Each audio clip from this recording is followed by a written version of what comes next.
E aí, pessoal, beleza?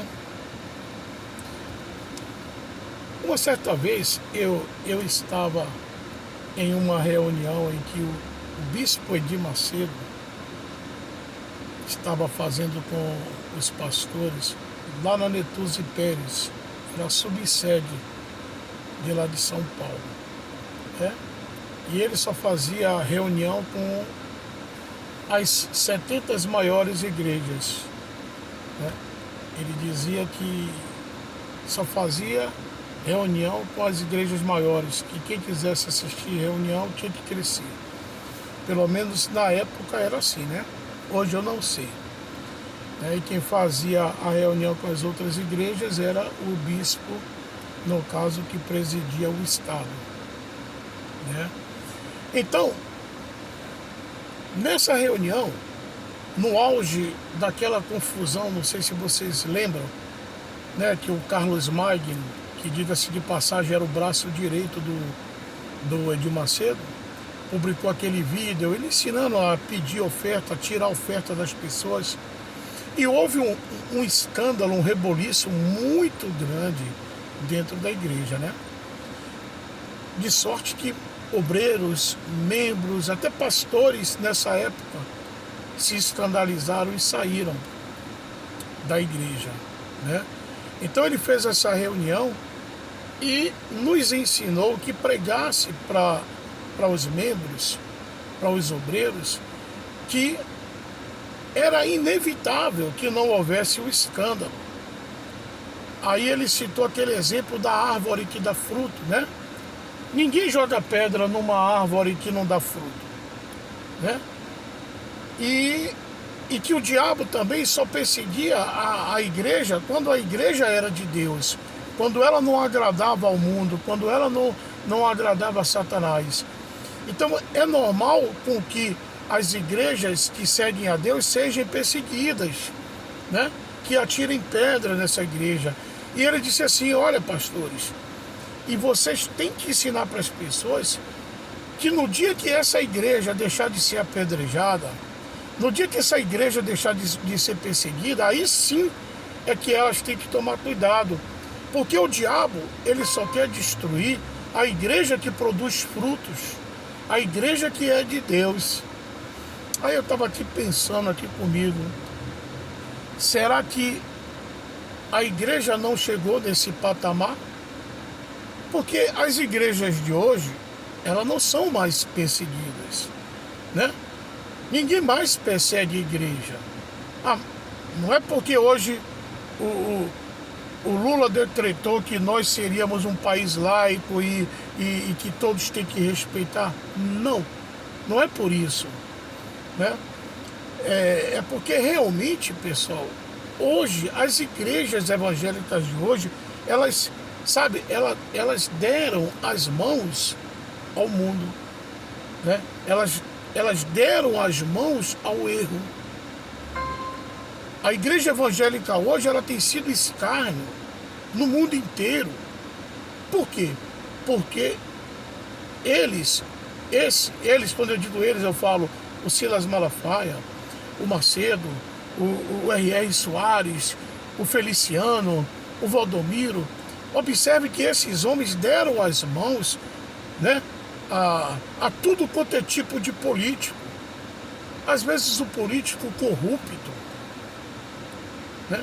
Eu não estou aqui generalizando, dizendo que todo político é corrupto, mas a maioria das vezes sim, né? E até mesmo pastores e bispos que se lançam na campanha, eles terminam se corrompendo. Foi o caso do Rodrigues, bispo Rodrigues, Carlos Rodrigues, que, diga-se de passagem, eu tinha muito respeito por ele, mas se envolveu com o mensalão, os bingo, os correios e as sanguessugas, que foi o escândalo daquelas ambulâncias. Aí teve o Crivella agora, que se candidatou a prefeito e teve o seu mandato, né, que foi cancelado antes da hora, porque também se envolveu com escândalo. Tem aquele pastor Everaldo, aquele mesmo que batizou o Bolsonaro, né? Foi preso, também por desvio de dinheiro da saúde com aquele governador lá do Rio de Janeiro, sei que lá, o Wilson, um negócio desse, né? Aí você vê o ministro da saúde, um presbítero da igreja presbiteriana, um ancião, o cara também se envolveu agora com um escândalo aí de propina, né? Então, observe, pessoal, que hoje a igreja que se diz de Jesus, ela não é mais perseguida. Eles estão de mãos dadas. Você vê que hoje os pastores e bispos estão fazendo arminha dentro de igreja, fazendo apologia a armas, contradizendo os ensinamentos das Escrituras. Uma certa vez, Pedro tirou a espada e feriu o soldado para defender Jesus. E Jesus pegou a orelha do soldado, colocou no lugar e disse: Pedro, quem com arma matar, por ela morrerá. Quem com espada fere, será ferido. E hoje as igrejas fazendo apologia para apoiar um homem que eles dizem ser de Deus, né? Pessoal, se a arma salvasse, muita gente não morria. Ainda hoje aqui na Bahia, um ex-militar entrou no quartel-general do Exército e matou um subtenente. Paz, o subtenente tinha uma pistola, no mínimo, né? Cheio de soldado com fuzil lá, fazendo a segurança. E isso não impediu de um subtenente morrer, né? Você vê pastores, esse ministro da educação, que é presbítero da presbiteriana, que foi escolhido pelo Bolsonaro, o camarada, ele entrou, pessoal, no aeroporto portando uma pistola, sem saber manusear. A pistola disparou em tempo de ceifar a vida de um inocente. Aí eu pergunto, o que é que um ancião, um presbítero, que sempre pregou: pessoal, 10.000 cairão, 1.000 cairão ao seu lado, 10.000 cairão à sua direita, mas tu não serás atingido, né? Porque os teus anjos dará ordem ao teu respeito para que te guarde. Aí eu pergunto, será que esses pastores, esse homem, esse presbítero que estava com uma pistola, será que ele se esqueceu desse versículo? Ou será que ele se afastou da proteção divina, dos ensinamentos que o Eterno nos ensinou, pessoal? Aí é o Pepe que está endemoniado. Você entra numa igreja dessa aí, você vê cheio de segurança armado, pessoal. Para que uma igreja, se a igreja tem o Espírito Santo, que eles dizem que guarda a igreja, que protege a igreja, para que então homens armados? Quando eu fui trabalhar em São Paulo, eu estive pastor em São Paulo, eu me escandalizei. O segurança lá da Celso Garcia, no Brás, pegou um bêbado e quebrou, sabe? Bateu, espancou. Eu fui defender esse rapaz e ele me disseram assim: ô pastor, faça seu trabalho lá em cima que eu faço o meu aqui. Eu tenho ordem para isso. Já pensou, pessoal? Aí é o Pepe que está endemoniado, né? Porque tem colegas meus de pastores que, se ouvir um vídeo desse, vai dizer: aí o Pepe está falando mal da igreja. Eu não estou falando mal da igreja, eu estou falando da conduta, da má conduta de certos homens que se dizem homens de Deus e estão se desviando do caminho, pessoal. Batizaram o Bolsonaro alegando que o Bolsonaro era homem de Deus. Como que esse homem pode ser de Deus? Um homem cheio de ódio no coração. Por que você disse que ele é cheio de ódio? O repórter perguntou para ele o que ele achava da Dilma. Sabe o que ele disse? Paz-me. Espero que ela morra ainda hoje, ou de câncer ou infartada. Isso é fruto de uma pessoa de Deus? Um cara que disse que se ganhasse as eleições, ele iria fazer uma guerra, matando 30 mil, começando com o FHC, e se morrer inocente, que morra. Toda guerra morre inocente. Um homem preconceituoso. Por que preconceituoso? Porque ele disse que uma vez ele visitou os quilombolas e o que menos pesava 7 arroba. Arroba, pessoal, é um termo que se usa para pesar animal e não um ser humano. Então, um homem que diz que é a favor da tortura, a pena de morte, esse homem é de Deus, esse homem é pela família, um cara que já está no terceiro casamento e agora casado com uma novinha, é pela família esse homem, pessoal.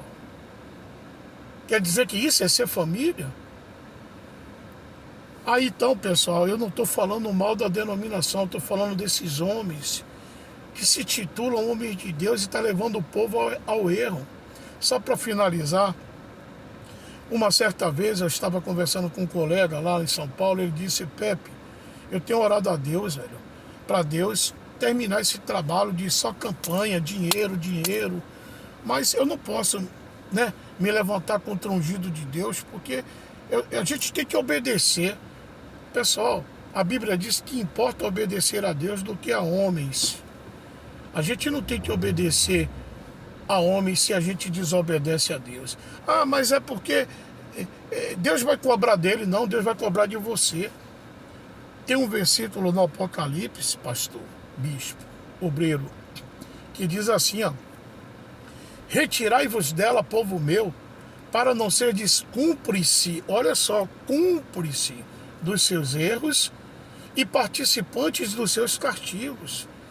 Se você permanece numa igreja dessa, contribuindo com o dízimo, sabe, para o crescimento dela, você está sendo conivente, você está contribuindo para que o erro se propague. E você vai ser punido. Paulo, sendo submisso a Pedro, quando Pedro errou, ele chamou Pedro de hipócrita. Porque Pedro, quando estava com os que não eram judeus, né? Os saduceus não, os gentios, Pedro andava com os gentios. Quando viam os fariseus, ele se afastava dos gentios, não comia, não falava com os gentios, e Paulo repreendeu ele, chamou ele de hipócrita. Então não é errado eu repreender um bispo, um pastor, desde quando eu esteja dentro das escrituras.